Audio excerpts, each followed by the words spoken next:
What do you think we're likely to see over the next 6 months or so as contractors have to deal with that new cash flow reality? It's the same way that reps rely on advances from their installers.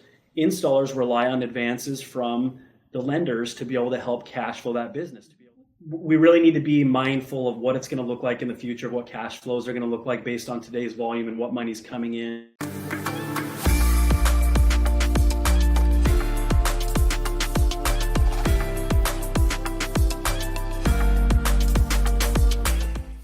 So Jared, I guess you touched on the issue of M1s and advancements from lenders to installers, and I know that's been sort of a big change in the industry this year, as a number of the popular financing companies have really curtailed how they're willing to advance funding, or some have done away with it altogether, it seems.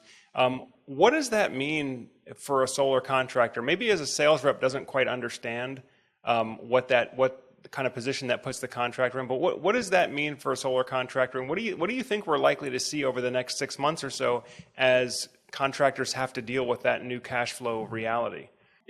And it's a great question. I hope that reps can understand this, because I grew up in sales, and so there's a lot of stuff that I just assumed was happening. I get paid, and if I don't get paid, then that means the installer either doesn't know what they're doing, or they're being greedy, or something, right? I put on the installer, but it's really important to go up the river to find out what's happening here. So, if you're doing any sort of volume as an installer, you could be spending anywhere between $100,000 to $1 million a week on inventory. On top of that, you're paying your crews, you're paying your account managers, you're paying your service techs, you're paying your building and your insurance and your cars and your vehicles. You're paying your advances on sales, but you could be cash flowing. You could be having to float hundreds of thousands and millions of dollars a week. That's very difficult for a business. And so installers in the past have largely relied on advances, the same way that reps rely on advances from their installers.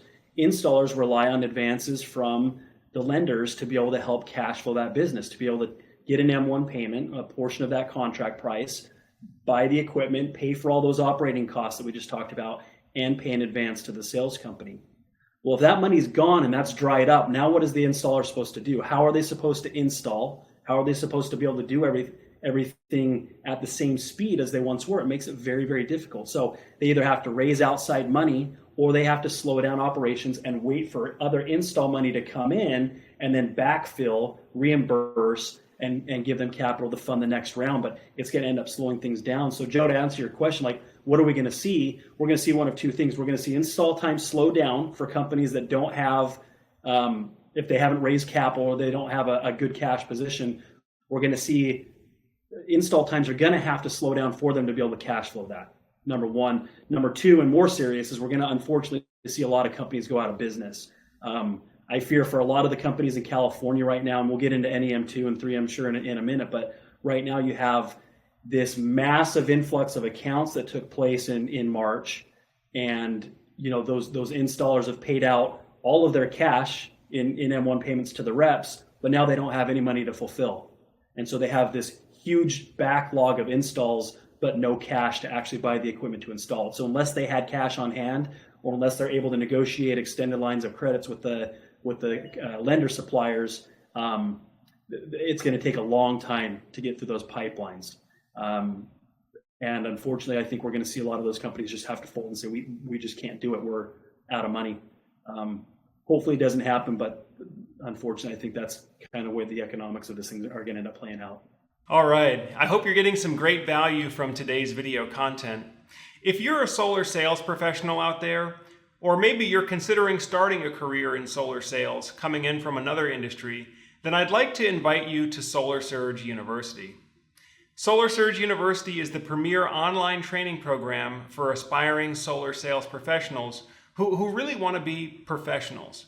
Learn how to sell solar at an expert level with a consultative approach.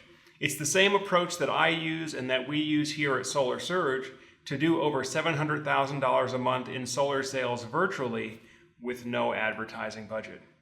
So if you'd like to separate yourself from the pack of undereducated, underperforming solar salespeople, check out Solar Surge University, where you can learn all of our expert techniques and for a limited time, have access to my live sales call recordings with some of my live clients. So again, we invite you to check out Solar Surge University. The link will be below here. And we're also offering a 14-day no-risk money-back guarantee. Yeah. And I actually had a chance to sit down with another install company CEO during SolarCon, and we talked about this issue for about half an hour, that tightening credit is kind of exposing how credit dependent many of these companies are, whether it be on the install side, the sales side. One thing that a lot of sales reps probably have experience with is the fact that most homeowners are using credit to purchase the solar system. And so credit approvals and interest rates and monthly payments, they see that side of it. But what I don't think a lot of them understand is that the installer's operations are also very much dependent on credit, whether it be advances from the finance company or lines of credit from the material suppliers to, again, allow you to get your hands on the material, install it, and then hopefully close out and get paid for the project before the invoice is due with the material supplier. And so if all those credit transactions, if there's no credit to facilitate those transactions, that these businesses are going to have to try to maneuver into a different operating rhythm, and many of them may not be able to execute that turn. I guess we'll see. I mean, the biggest one that we've heard of recently was Power Home and their bankruptcy. But I'm hearing that other companies that may have been in a marginal cash position going into all this slowdown, they may be left by the wayside with all this. I don't know. What are your thoughts? Yeah, I think it's just going to be really important that EPCs get on top of their finances. We really need to be mindful of what it's going to look like in the future, what cash flows are going to look like based on today's volume and what money's coming in, what money's going to be required to go out to fund the growth of installs, depending on what your pipeline is now or what you expect your pipeline to be. But I think that a lot of companies that are forward-thinking, you're seeing a lot more of those installers having to reduce M1s, or we've seen a lot of them having to get away from M1s altogether, because whatever money they still may get from the lender, and again, most of them there is no M1 anymore, all of that cash that's available is going to have to go towards operating the business and buying that equipment. And so I think as sales reps, have these conversations with your EPCs, have these conversations with your installers, try to find out where are they, if they know, if they're up to speed on this, but find out, are they going to be able to continue to pay you M1s? If not, then what does that mean for you as a sales group? Well, as a sales group, you're taking 95% of the margin on commissions, on profits on these jobs. And so hopefully you've been smart and you have a cash reserve. You can still pay your guys M1 payments yourself, but if you're going to have to rely on your EPC, that may not be an option. And so it's time to start preparing. If you're a sales org leader, if you're an owner of a sales org, you may need to start kind of prepping reps. M1s may be a thing of the past here in the next several months, depending on what happens with the markets. But you need to prepare for that, because as we know, most reps are not able to go sell a job and then wait 6 months or 6 weeks to get paid, or 8 weeks to get paid, or whatever that is. And so you do need to come up with a contingency plan and make sure that you're either hitched to the wagon, to an installer that is still able to maintain M1 payments, or you are going to have to cash flow it yourself or figure out some way to be able to maintain and get these guys going. But obviously sales is always the answer, right? If you have a good pipeline and you constantly have installs coming in, you don't need to rely on M1 payments. And so anytime somebody gets upset or anybody talks to me about, I don't like the idea of an M1 payment going away, I'm like, I get it, but you can easily solve that problem just by consistently selling every week. You're always going to have an install every week, which is way more than your M1 payment anyway. And you'll have plenty to live on. So that's going to be the short answer, is just, if you want to avoid this problem, make sure you're consistent in your production. Absolutely. No, I mean that sales solves all problems pretty much, right? And now is not a time to retreat. I mean, if you're serious about being successful in this business long time, now is not a time to retreat.